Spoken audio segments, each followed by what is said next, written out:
Boom, boom. I'm Maurice Kerry, and I'm an actorholic. My name is Derek Dion Williams. I'm your host of the ActorHolics podcast. And tonight, guys, I got a jewel for you. I mean, this is my newfound brother and friend. Won't you put your hands together and welcome Mr. Maurice P. Kerry, y'all. Wow, what's up, y'all? How y'all doing? I'm Maurice P. Kerry. Thanks for having me, man. I appreciate it. Yes, sir. Mr. Actor, coach, director, producer, motivator. I mean, man. You know what? I got a new one. Uh-oh. What is You ready? Actors Advocate. Actors Advocate. I realized that the other day. I was like, I really do advocate for these young actors out here. Because there are too many people out here trying to take advantage of them. Too many. We'll get into it. Too many. Well, hey, yeah, man. How are you, first of all? Staying high, staying positive, staying active, and just, trying to be out here and trying to help create fellow vets as well. Hoorah.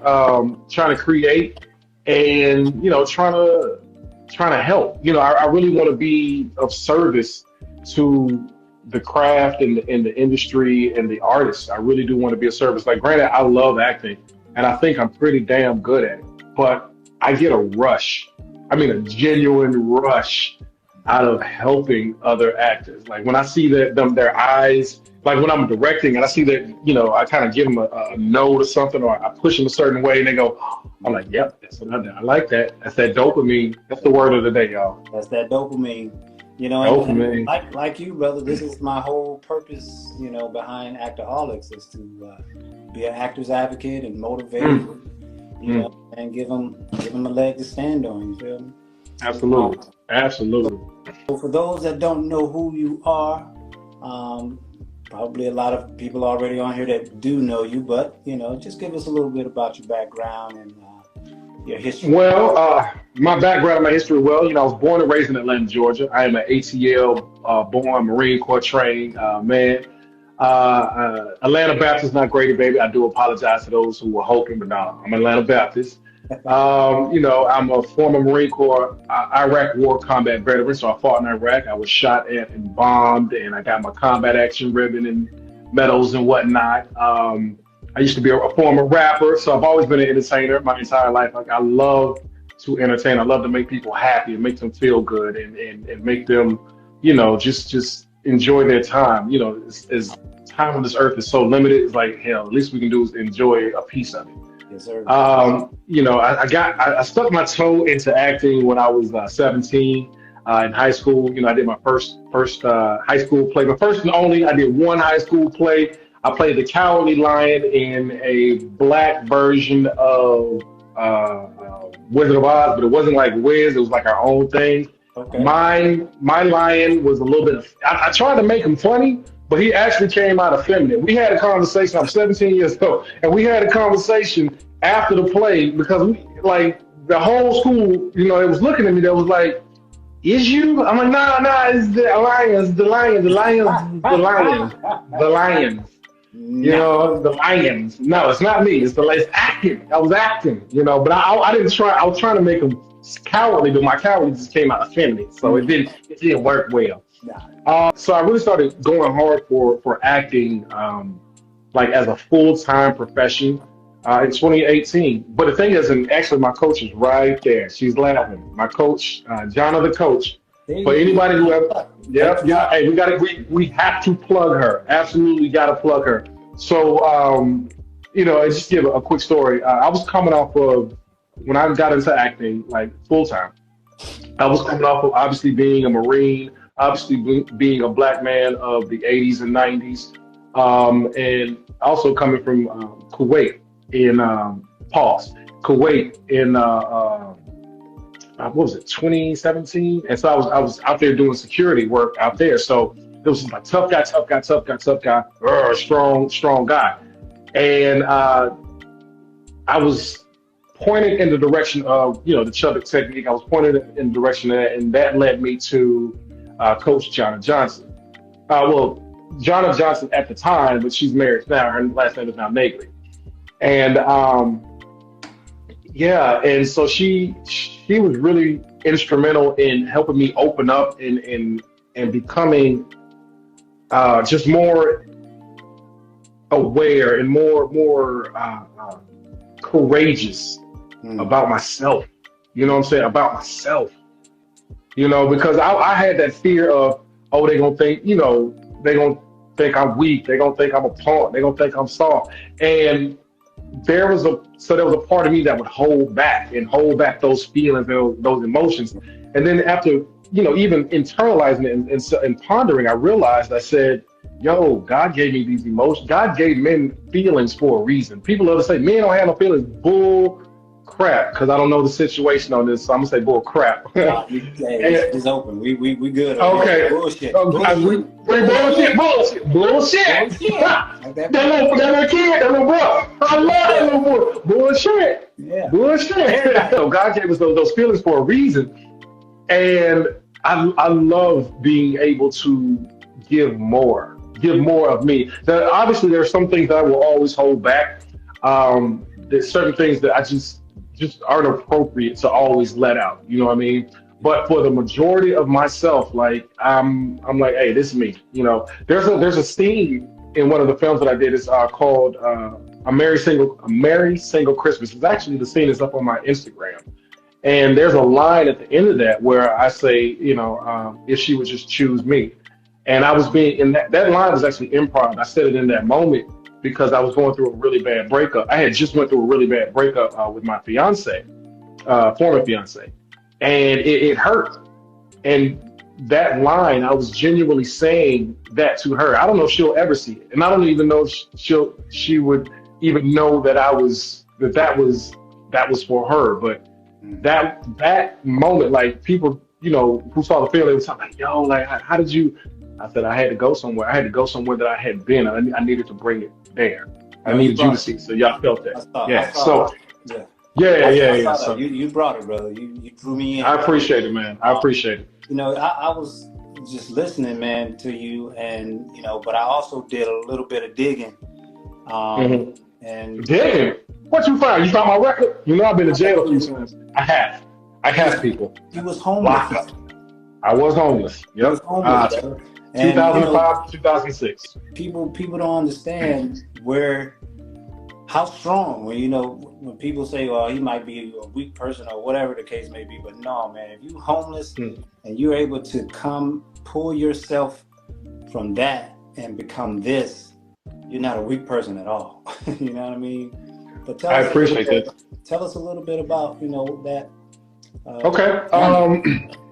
So 2005. October 14th, 2005 was my last day in the Marine Corps. I was there from 2001 to 2005. When I got out of the Marine Corps, the day I got out, I didn't have anywhere to go. I mean, I could have went home. I was in San Diego, California at the time. That's Camp Pendleton, California. And I could have went home to my mother back in Georgia and lived with my mom. I could have done that. But at that time, I was 24. I was grown. I'm not trying to go around home with my mama. And I was also pursuing a career. I thought me and my group Southern Noise, I was in a rap group. I thought we was gonna blow. I was going through. I had to stay in San Diego because I was going through my divorce, and I didn't have anywhere to go because she got the house, So I didn't have anywhere to go. So luckily, a friend of mine, before he left to go to Iraq to go to war, he let me borrow his car. He's like, yeah, man, you can just borrow it before I got out. He's like, oh, I wish I could remember his name because I need to look him up and I need to find him and just tell him thank you. But he didn't know that entire time while he was in Iraq, I was living in his car. And I'm going to be real with you. So there was a term that was recently brought to my attention that I wasn't aware of. It's called a hobosexual. Hobosexual. Basically, what that means is, if during the time of Facebook, I would get online, hey, what's up, shout it? I would say shout it a lot, let them know I'm not from Cali. Let them know it was some San Diego girls, and I let them know I'm not from Cali. Oh my God, I love it when you call me shout it. Hey, shout it. I would say it many times. And so I was basically telling, telling my story. And oh my God, you can come stay with me. I said, all right, I'll come stay with you. And shouts out to the first young lady. There was a few of them, but the first young lady, she and I still friends, and we talk and we laugh about it now. The first young lady that let me come stay with her when I didn't have anywhere else to stay, so she would let me sleep on her couch. So I'll just say her name is Joanna. I ain't gonna give away her last name, but I'll just say her name is Joanna, and she knows who she is. Yeah. And I appreciate it. And we laugh about it now because she'll see a TV show or a film, and she'll be like, "If I would have known you were gonna be that guy," I was like, I didn't even know I was gonna be that guy. I didn't even know I was gonna be the guy playing opposite Viola Davis, playing opposite Morgan Freeman, playing opposite, one of the Hemsworth brothers. Like I didn't even know that. Shouts out to her, man, and shouts out to the Marine that let me use his car. I cannot remember his name. I wish I could. It's so funny. Her son is 21 now, and she tells her son she shows like my films and my work and whatever. She goes, he changed your diaper. That guy changed your diaper. And he'd be like, no way. Wow. And I'd be like, yeah. Now you're a single father raising a beautiful daughter. That can be tough. Absolutely. I'm gonna do something a little different for someone who is a single parent out there, father. Speaking to the father, basically. Okay. You're making this dream of yours happen, raising your child. Right. But sometimes, some people think that they can't do it having children, especially now. That right there. Yeah. Okay. So first thing, in your question, you use the word can't, and that word is actually not as applicable in our language as it should be. We use it way more than we should. Won't is a more applicable word in most contexts. I just won't do it versus can. Can is like I physically am unable to do something. Exactly. Versus won't do it. I don't feel like it. But to your point, first and foremost always comes the well-being of your child. The well-being. Like the reason why I'm late to the game is because I had to raise her up to a point to where I could move around. That's why when I say, I really started taking seriously in 2018 was because she, I think in 2018, she was 9 or 10. And then, with the laws and everything, I'm legally able to do certain, like leave her home for like 2 hours or something. And so during that time, like I can go, do a headshot or film something quick. You get what I'm saying? Like I was able to move around a lot more as my daughter got older. So what I could tell men or just anyone who's being a single parent is figure it out. Figure it the F out. You know what I mean? Give them their time. Give them their time because they didn't ask to be here. So give them their time. But then you have to take yours. And whatever you decide to do with that time is on you. When you're sitting around, so like with me, when I was before, okay, some people like to sit around and listen to music on their phones. Well, in that same amount of time, you could be listening to an audiobook about acting. You know what I mean? And learning something. And so there's always a way. There's always a way you can do it. I mean, there's YouTube. Instead of watching Power, even though it's a wonderful show and I would love to be on it, you could watch a YouTube video, a tutorial about proper lighting, or how to. Michael Caine has, and I'm sure you've seen it. Michael Caine plays Alfred in the Christopher Nolan. Okay, Michael Caine. If you Google Michael Caine acting lessons, he gives a wonderful and even though he did this back in the 80s, like the 80s, it's still very pertinent today about how to use your eyes and how to move with motion toward the camera, and you can find ways to give your child. Again, I always put that first. Give your child their time and love them first, because if you love them first, you won't fail. And with that leftover time, then you find what you can do to enhance your craft. Videos, audiobooks, classes, doing while they're at school. You know what I mean? You can do student films until you get up to that level. Yes, You sir. know, so there's ways. You just have to figure it out. You have to. You cannot. Notice I use the word cannot. Yes, You sir. can't. That is something that you can't do. You can't make excuses. That's You know right. what I'm saying? So you have to do what you want, and you have to do what you need to do for yourself. And that's great stuff. Great advice. And Hmm. I love that. I love it. Maurice, man, you've done such great work out here. Like you mentioned earlier, you were able to work with Viola Davis on The First Lady. You got a project coming out with Morgan Freeman. He's on Atlanta. You know, Morgan effing Freeman is what he told me. I'm gonna say it just like he said it. I said, hell, Miss Heist Freeman, it's a pleasure to meet you. I've been watching you. First of all, son, when you address me, it's Morgan fucking Freeman. Yeah, it's Morgan fucking Freeman.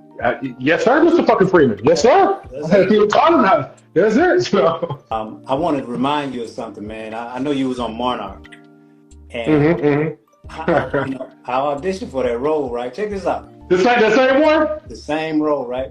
Okay. Check this out. They was like, they had me on standby, had me come down to get fitted and everything. They already had chosen somebody. I'm assuming it was you because you got the role. But they was like, well, yeah, man, we want to put Zarek on standby because of first choice. Something came up. I don't know.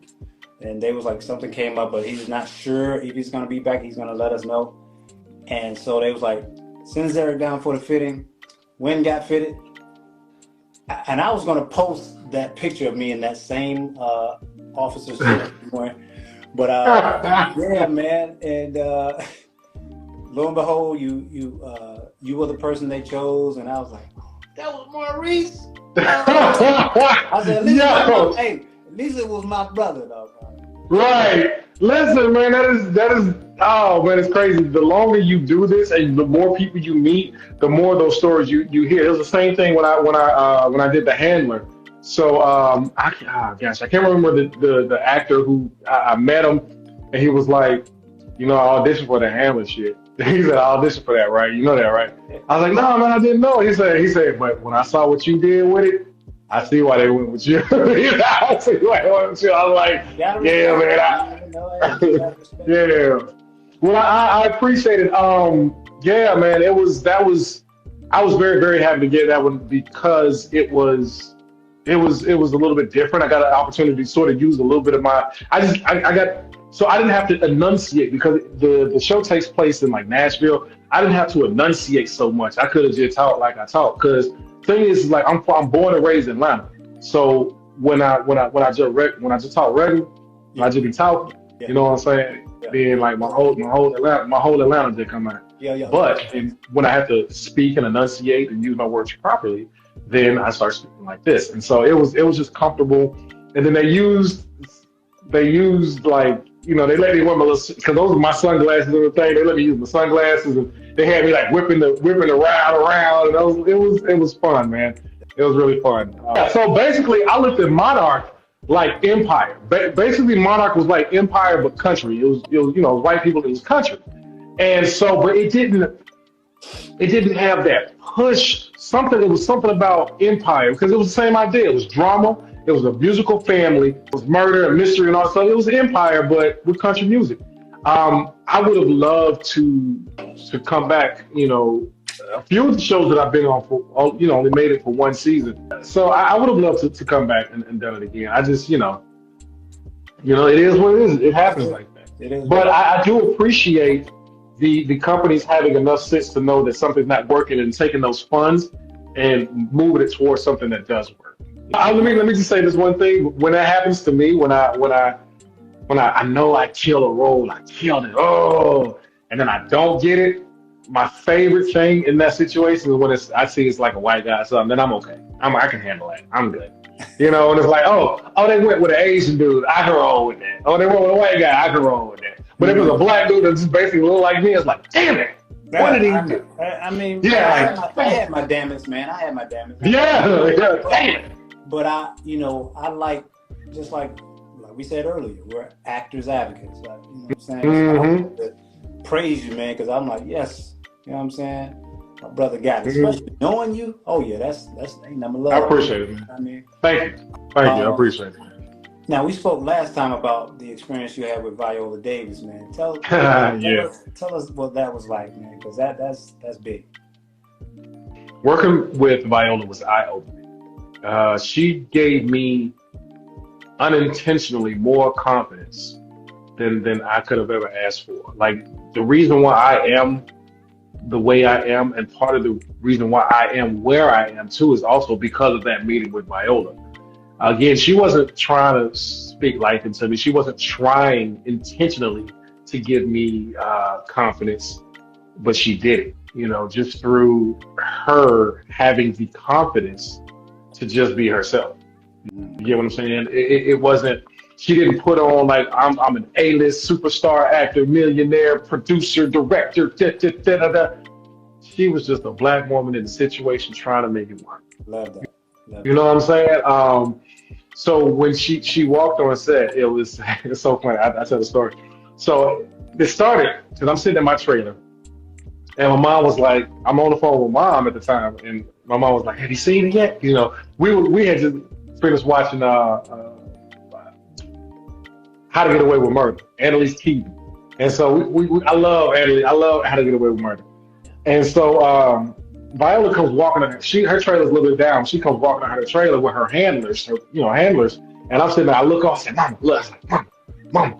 She said, "Walk out of her trailer."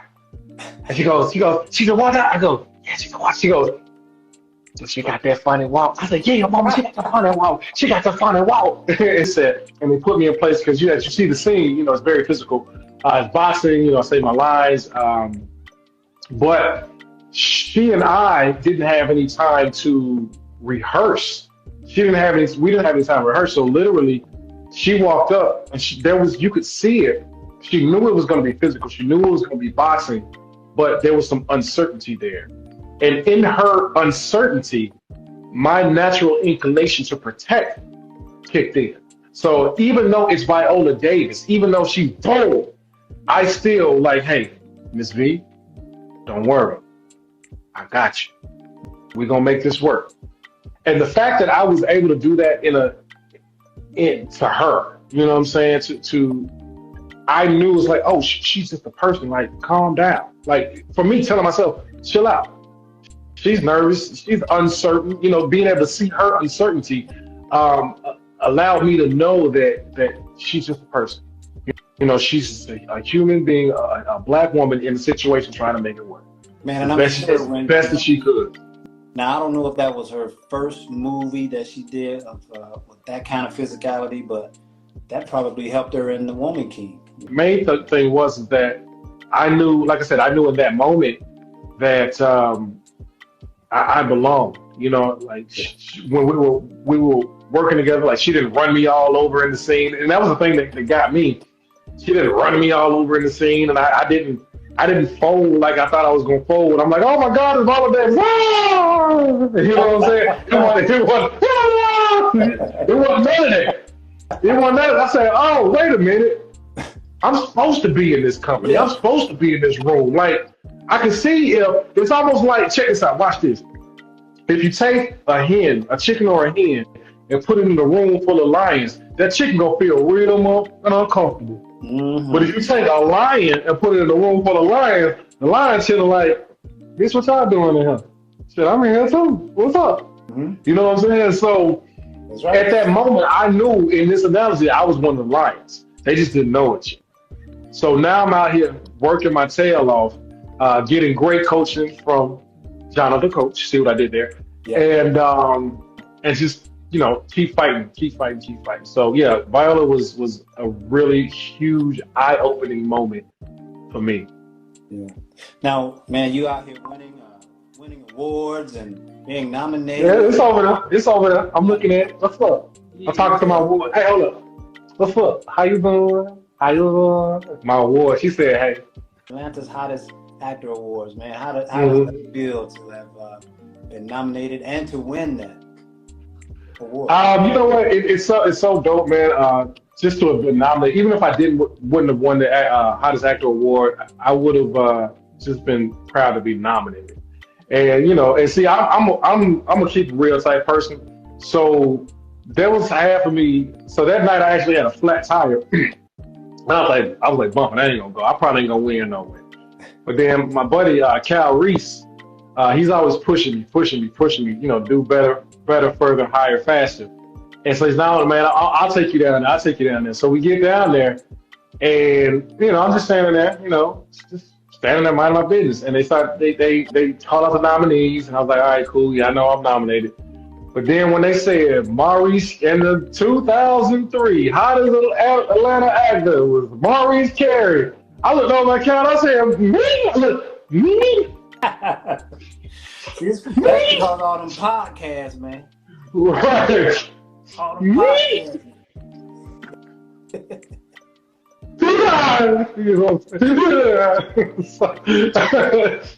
So it actually did catch me off guard. I wasn't ready. I knew I was nominated, but I wasn't ready to win. And then when I did, I'm talking about, like, they started playing the music, and I did all my Atlanta came. I was like, I started throwing bowls. You know what I'm saying? I started. Yeah. I did everything.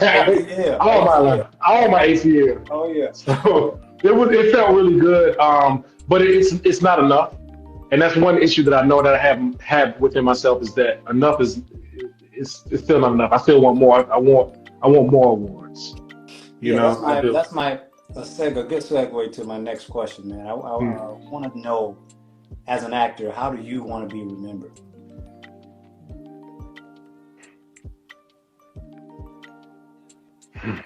Always fight, never give up, keep pushing, don't surrender, don't quit, get up, keep going.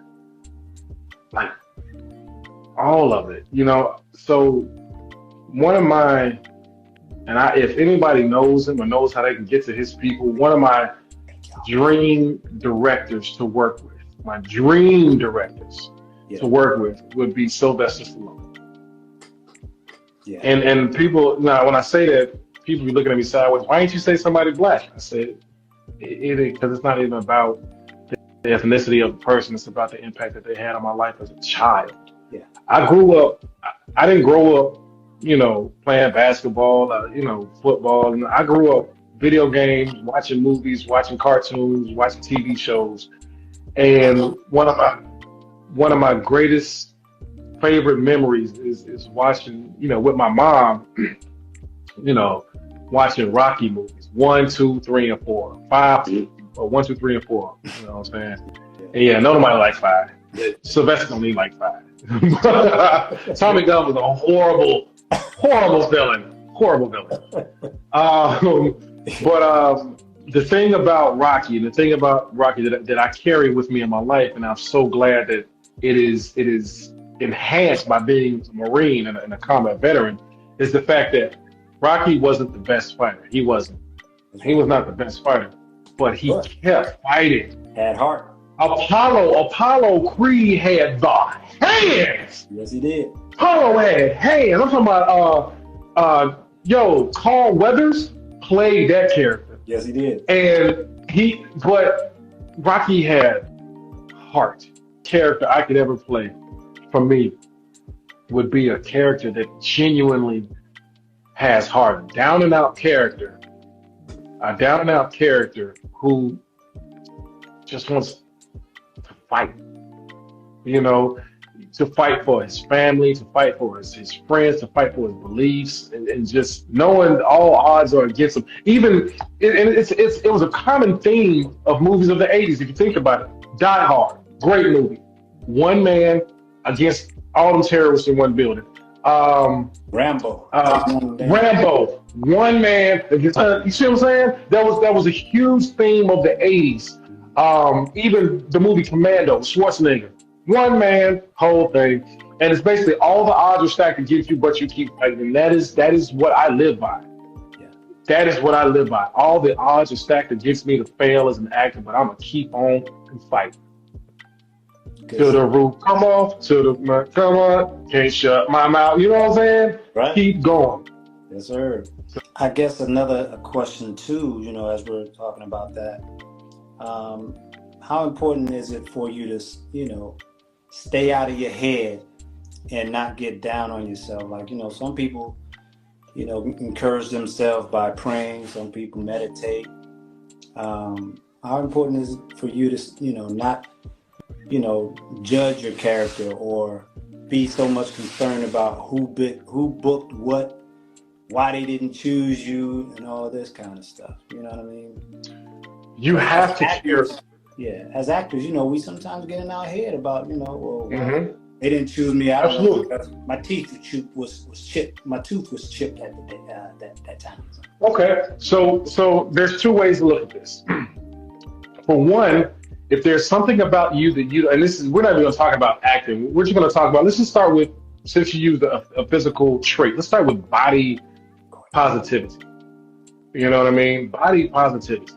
If there's something about your body that you can fix that you don't like, then fix it. Just fix it. And if there's something about your body that you cannot fix that you don't like, then learn to accept it. Let it be what it is, and then work within that confidence. One thing that I tell my students, you know, my clients when I coach them, is that you have to be confident with your work, and also being on the other side of casting, because I've also assisted with casting, a television show, and a film now, and watching people's tapes and watching you know, how people audition. Sometimes it's not about you, you know. So you have to do those auditions, and you genuinely have to throw them away. Now, I do understand there have been auditions where I just really, really wanted it. You know what I mean? And there's been some that I really wanted that I've gotten. There's been some that I really wanted that I didn't get. But the main thing is you do your auditions, and you have to throw them away, and you have to just be okay. And just like we have a damn it moment, go ahead, it's fine. You're human being. Have your damn it moment. Damn it, I didn't get it. But then move on, because what'll happen is you'll take those. I don't want to say losses, because it's not really a loss, but you'll take those moments that you didn't book, and you'll let them stack until you start to doubt yourself. And I get a lot of people in my studio who doubt themselves, and one of the common feedbacks is I give them something like that energy, that confidence to say, hey, fuck it. Genuinely, that is the most powerful phrase I can give somebody. Yeah. Fuck it. You know, I'm gonna do what I'm gonna do. Do it. You know what I'm saying? And so what I tell them is, well, the casting said that fuck casting, and I said it. I'm dead ass serious. Fuck what they said. Do it. Do your heart audition how you want to do it. Because what will happen? Commit to what you choose to do. Because what will happen? What will happen is you will leave out of the audition room feeling proud of your work, and that you're good. Even if they don't choose you, you know what I mean? You know that you were proud of your work, and that is the main thing. You have to give your idea and your interpretation of that character. So give your interpretation on your audition. It's not their audition. So within their guidelines, so that's fair. Within their guidelines, you can do whatever you want within those guidelines.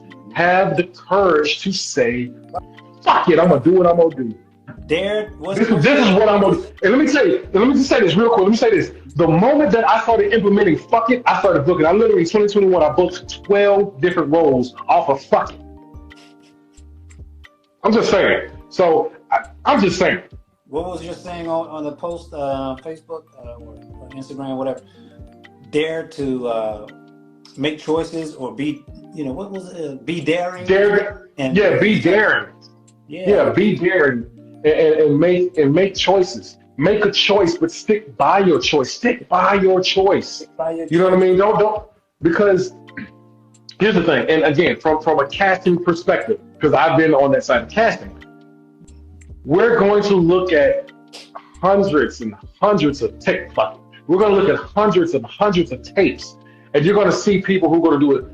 The cat jumped over the moon. The cat jumped over the moon. Yep. The cat jumped over the moon. The cat jumped over the moon.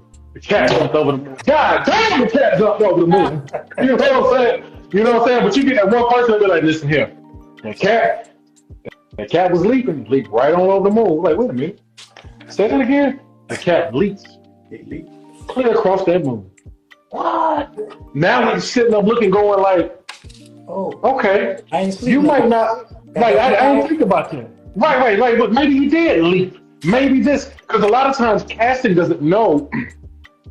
Casting isn't 100% sure of what they want until they see it. When they see it, it's like, bang, boom. So you have to show them this is what you want. Go in there going, this is what you want. I know this is what you want. Watch what I do here. Boom! Hit it. That's what you wanted. They be like, yeah, that's what we wanted. I told you. Yeah. But that was confidence. I told you that's what you want. Versus going to is it okay if I sit down? Come on, fuck if you sit down. I don't give a fuck if you stand in your hand. What you gonna do with this character? I don't care. You know what I'm saying? I don't care. That's good stuff, man. That is good. Hey, that's what I wanted for you to say, man. Because yes, we all got a story to tell, right? My story ain't your story. Your story is not my story. Absolutely. But whatever story we're gonna tell that mother. You know what I'm saying? Tell it. Tell your story because it's yours. Like it's mine. Go. Yeah. You know what I'm saying? It's gonna be different. It's gotta be, and that's what sets actors apart. You know what I mean? Because well, I'm gonna do it like Denzel did it. No, there's a Denzel already out there. We already got a Denzel. How you gonna do it? How is Zerg gonna do it? Exactly. I'm so glad that you gave me some time, brother, tonight. You know, you've already dropped a lot of jewels, so I don't have to say, you know, give us, you know, whatever. You dropped them, you know what I'm saying? And I'm so thankful. I appreciate it. For your time, man.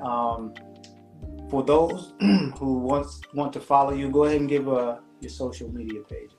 So yeah, if anybody wants to follow me, it's on all platforms. It's Maurice, Maurice, P, the letter P, Kerry. That's Maurice,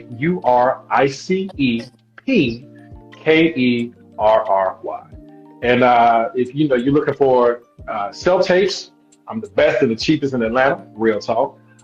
Coaching, even career counseling. Like I do it all. So come holler at me. I'm here and I'm ready to assist. I want to see people win because it makes me feel good. So it's not all altruistic, but I just want to help people. I do want to help people because it makes me feel good. Amen. I share. All right, everyone. Well, thank you again. Join me next week on Thursday, 7 o'clock. Got another gem for you. All right. Peace, y'all.